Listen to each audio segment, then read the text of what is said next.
Bismillahirrahmanirrahim. Assalamualaikum warahmatullahi wabarakatuh.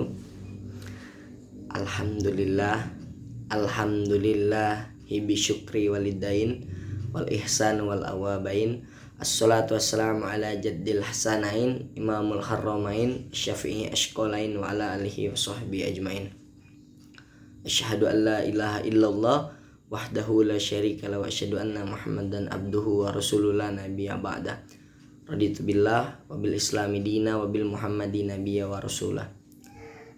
Alhamdulillah, puji serta syukur selalu kita panjatkan kehadirat Allah Subhanahu wa taala, berkat karunia-Nya, limpahan berkah dan rahmat-Nya, sehingga kita dapat menyaksikan siaran pidato ini dalam rangka mengikuti lomba yang diadakan oleh Yayasan Al-Latifiyah. Salawat bertangkaikan salam berbuahkan kebaikan selalu kita curahkan kepada baginda Nabi Muhammad sallallahu alaihi wasahbihi wasalli wa barik wa karim wasallam. Nabi Muhammad adalah nabi yang disebutkan dalam Quran, nabi minaz zulumati ilan nur wa khataman nabiyyin. Semoga tidak hanya kita yang mengakui beliau sebagai Rasulullah, tapi ketika nanti di yaumul akhir beliau juga mengakui dan merangkul kita sebagai umatnya. Maka seyogyanya kita umat adalah menjalankan apa yang disunahkan oleh baginda Nabi Muhammad sallallahu alaihi wasallam.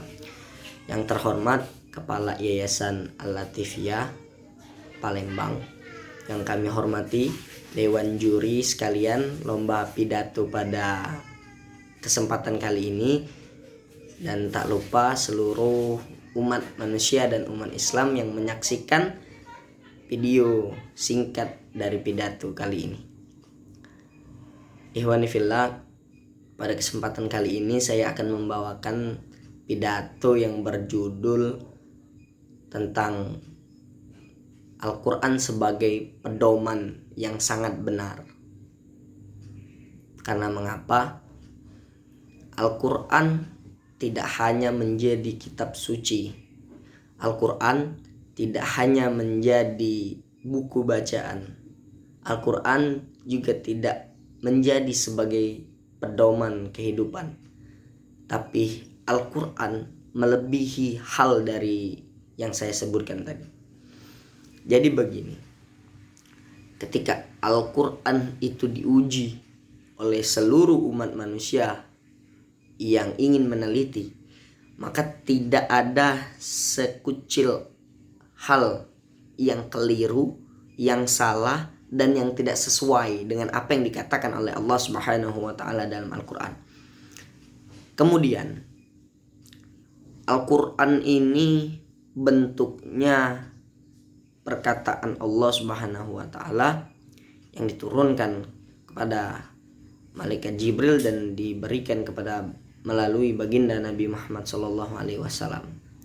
Bahkan kalau menurut Profesor Dr. Zakir Naik, persentase Al-Quran kebenaran yang sudah teruji adalah sebanyak 80%. Dalam kalkulasi, ketika 80% itu sudah dibuktikan, maka kemungkinan salah dan kemungkinan itu tidak benar maka sangat tidak mungkin. Karena 80% itu 20% lagi menuju 100%. Nah, secara Al-Quran sendiri, Allah mengatakan di dalam Quran surat Al-Baqarah ayat kedua, surat 2 ayat 2. Dzalikal kitabul la raiba fihi hudal lil muttaqin.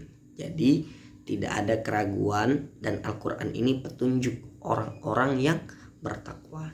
Nah, jadi ketika Al-Quran ini masih diragukan oleh umat Islam, masih tidak dituruti oleh umat Islam, perintahnya masih tidak diyakini oleh umat Islam, maka dipertanyakan tentang ketakwaannya. Karena mengapa? Allah sendiri yang membicarakan, Allah sendiri yang ngomong, dan Allah sendiri yang berfirman bahwa Al-Quran ini tidak ada keraguan, dan Al-Quran ini untuk orang yang bertakwa, jadi tidak ada keraguan.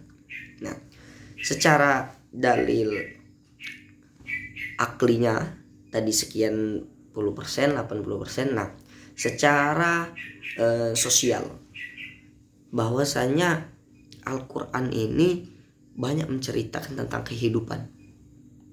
Salah satunya di dalam Quran surat Al-Asr. Allah berfirman di ayat terakhir, ayat ketiga, watawassaw bil haq watawassaw bis sabr. Menasihati dalam hal kebenaran, nasihat menasihati dalam hal kesabaran. Nah, secara tidak langsung teori Ibnu Khaldun pada buku Muqaddimah itu selaras dengan pesan yang disampaikan oleh Allah di dalam Al-Quran. Karena mengapa?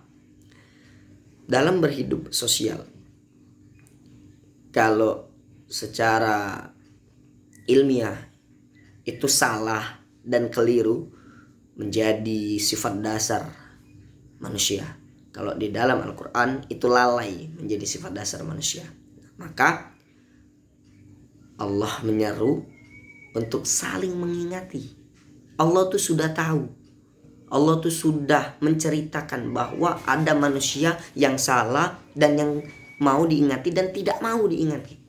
Makanya Allah berfirman, menasihati kamu dalam hal kebenaran.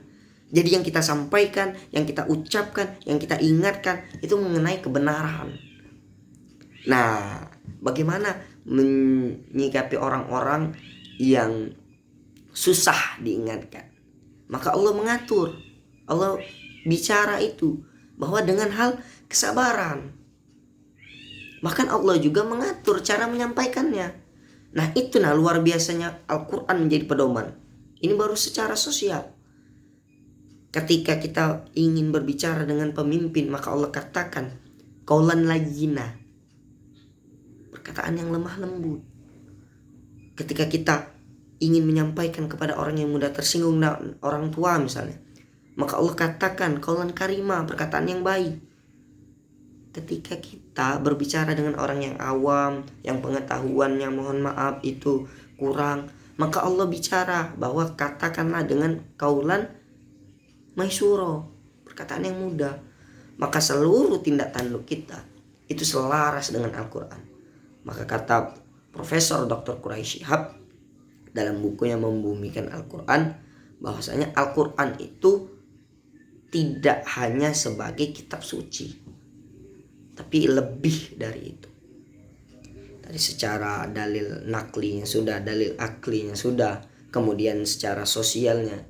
Nah, secara filosofis, dulu sebelum adanya Al-Quran, sebelum terbentuknya dan terkodifikasinya Al-Quran, Al-Quran ini kan menjadi pedoman yang sangat benar ketika di masa Rasulullah, yang dikodifikasi pada zaman Sayyidina Utsman ibnu Affan radhiyallahu anhu. Nah, maka masyarakat Arab dulu jahiliyahnya bukan karena otaknya. Mereka itu banyak penyair, banyak penulis.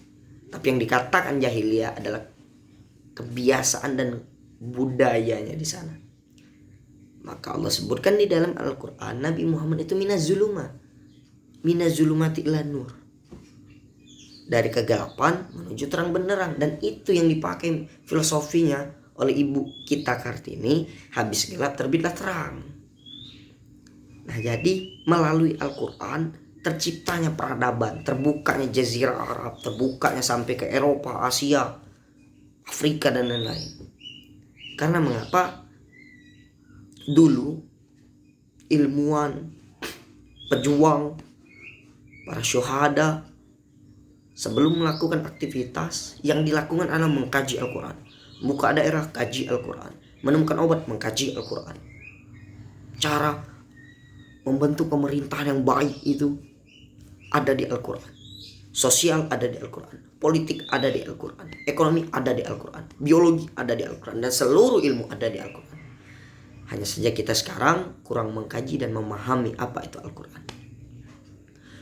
Saya rasa itu. Terima kasih. Salam hormat saya kepada Dewan Juri dan seluruh umat manusia dan umat Islam yang menyaksikan. Aktafi bihaza, hadani Allah wa iyyakum ajma'in wa lafu minkum. Assalamualaikum warahmatullahi wabarakatuh.